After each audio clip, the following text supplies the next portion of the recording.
Hello বন্ধুরা, তো দেখো তোমাদের সামনে আবারও একটা ছোট্ট মিনি ব্লগ নিয়ে চলে আসলাম। তো দেখো এখানে আমি কি করছি, আজকে রান্নাগুলো দেখো। তো এখানে প্রথমে আমি ডাল করে নিয়েছি, একটু মুসুরের ডাল। তো আজকে বানাবো একটু মোচার তরকারি, নিরামিষ মোচার তরকারি। এখানে দেখো মোচাটা আগের দিনে কাটিয়ে এনেছিল বাজার থেকে তোমাদের দাদাভাই, তো আর সেজন্য আজকে সুবিধা হলো রান্না করতে তাড়াতাড়ি। একটু আলু কেটে নিয়েছি, আর এখানে দেখো কড়াইতে দিয়ে দিয়েছি সাদা তেল, তেজপাতা ফোড়ন দিলাম, একটু গোটা জিরে দিয়ে দিলাম। দেওয়ার পর এবার আমি এতে দিয়ে দিচ্ছি একটু গোটা গরম মশলা দিয়ে, এবার যখন ফোড়নটা ভাজা হয়ে যাবে এবার দিয়ে দিলাম আলুটা আমি একটু ঢাকা দিয়ে ভেজে নেব।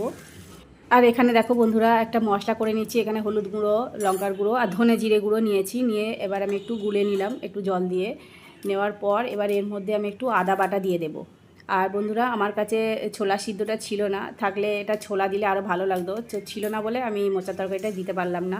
আর মোচাটা আমার আগের থেকে সিদ্ধ করা আছে। আর এখানে দেখো আলুগুলো আমার ভাজা হয়ে গেছে। এবার আমি যে মশলাটা করে রেখেছিলাম এই মশলাটা আমি এবার আলুর মধ্যে দিয়ে দিলাম। দেওয়ার পর এবার আমি নেড়ে চেড়ে নিয়ে আমি একটু কষিয়ে নিচ্ছি।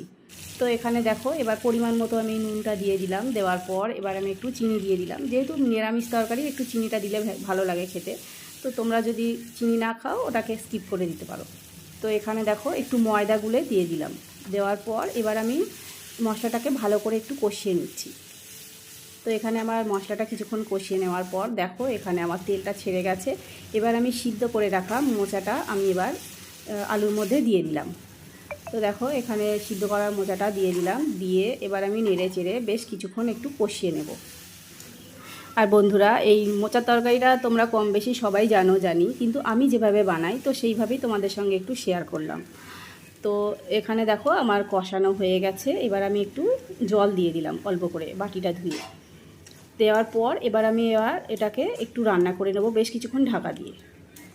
তো এখানে একটু ঢাকা দিয়ে দিলাম, দিয়ে বেশ কিছুক্ষণ রান্না করে নিলাম। তো দেখো এখানে আমার কিন্তু মোচার তরকারি রেডি হয়ে গেছে। তো দেখো কি সুন্দর মাখা মাখা হয়েছে তরকারিটা।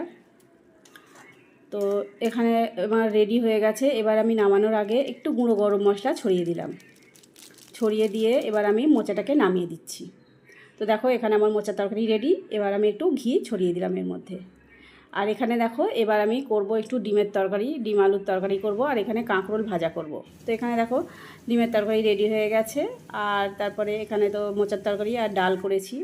আর এখানে দেখো কাঁকরোল ভাজাও হয়ে গেছে। তো আমার এই ভিডিওটা কেমন লাগলো বন্ধুরা কমেন্টে জানিও।